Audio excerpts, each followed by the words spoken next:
we're done here, Dave, you can say whatever you want, but let me just bring this up and then I'll be quiet. I want to hear what you guys think about this. They indicted Raul Castro for the shoot down of this plane in 1996, which I vaguely remember the background there, but I saw Max Blumenthal already was saying that these were the same right-wing Cuban exiles who had already bombed some things before. It was a terrorist group supported by the CIA. So I don't know if, Daryl, if you know the history behind that or what, but anyway, that's what they indicted him for. And now they pulled the American Star Destroyer USS Nimitz into orbit off the coast of Florida, or at least they say it's entered the Caribbean. And Donald Trump has been making bold promises about regime change. I don't know if he used that exact phrase, but change coming very soon to Cuba next. So, Dave, you can wrap on whatever we're talking about terrorism, and then I want to hear both of y'all on Cuba.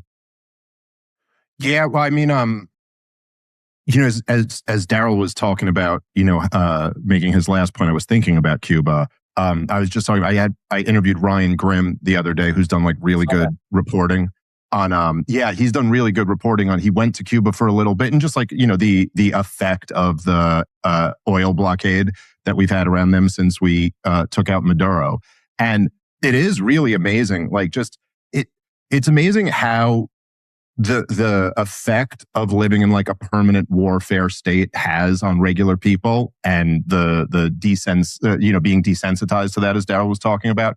I'm like, yeah, this just, I mean, I think the war, like some type of regime change is coming. I mean, they seem to be telegraphing that. Donald Trump is clearly in his kind of military adventurism, great man mode. And they've been building up toward this. So that seems to be where it's going. But it really is, I don't know, it's really just crazy to think about the fact that there's this little impoverished island that nobody can even really credibly pretend poses any threat to anyone. And we're just we've been in an all-out war against the civilian population there for months now. And it's barely even reported. Like, Ryan Grimm's one of the only people. I mean, I guess there's a few journalists who have written an article or two about it, but it's certainly not like a major news story. Kind of reminds you the way Dave DeCamp's like the only one writing about Somalia anymore. Like, we're just at this war and almost nobody cares about it. But yeah, I don't know. I mean, I don't know, Scott, or Daryl, you guys probably know this better than me, but it does seem that, essentially we've been trying to get Cuba to capitulate for, a lot longer than I've been alive. And it hasn't worked so far. It's caused nothing but misery for the people there. And I don't know. It seems like a crazy thing to do. That being said, it's not Iran, and it's very close to us. And if we want to, I suppose we could just take the thing. I don't know what Trump's going to do.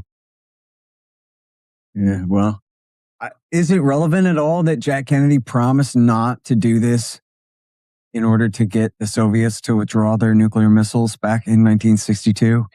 Not really. No, come on. I mean, like, no one cares, dude.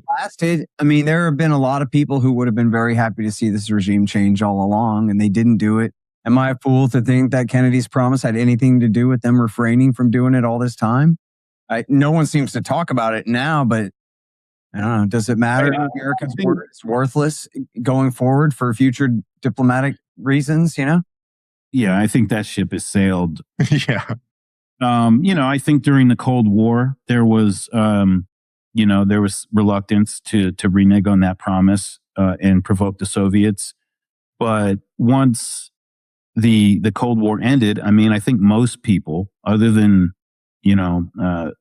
the Cubans in southern Florida and their supporters, they came to the natural and obvious conclusion, which is that, the Cold War is over. Then it's like Cuba was ever going to invade Florida. The problem with Cuba is that the Soviet Union might put their missiles there, and that they're exporting revolution and supporting revolutions all over the Caribbean and in Central America and so forth. None of that stuff exists anymore.